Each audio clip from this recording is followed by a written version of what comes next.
Hey there, welcome back to Truth Be Told. How y'all doing today? I hope that you're doing so well.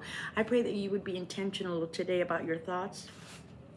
I know most of my messages talk about thoughts because that is the crucifix, the foundation of everything. And when we understand that, we would pay more attention. Most of us are not even paying attention to what we're thinking about. We just act upon what we're feeling at the moment, and then in retrospect we realize that we shouldn't have said that.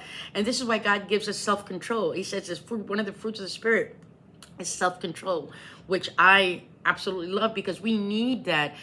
I can't imagine a person's life living based on their emotions, because your emotions go up and down based on your circumstances.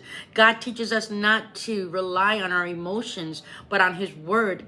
And I mean, we're going to have emotions, but we have to learn to be able to be emotionally stable, because if not, man, the enemy's going to run circles around us. So I pray today that we would be mindful of the things that we're thinking about, to be aware of God's presence in our life, that He is with us. He never leaves us or forsakes us. He is the fourth man in the fire. God will never leave us. So sometimes when we're facing something difficult, it's we're preconditioned to run or to avoid or to blame, right? To shift blame.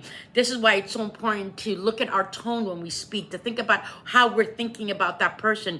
I heard somebody say that was so amazing, that our fight is not with, God says our fight is not with flesh and blood, but we keep attacking the person and not the problem.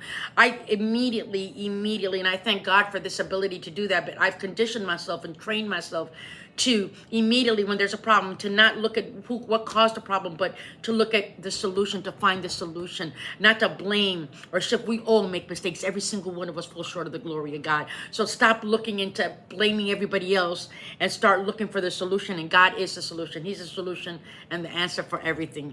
Jesus is the answer. All right. I love you guys. I am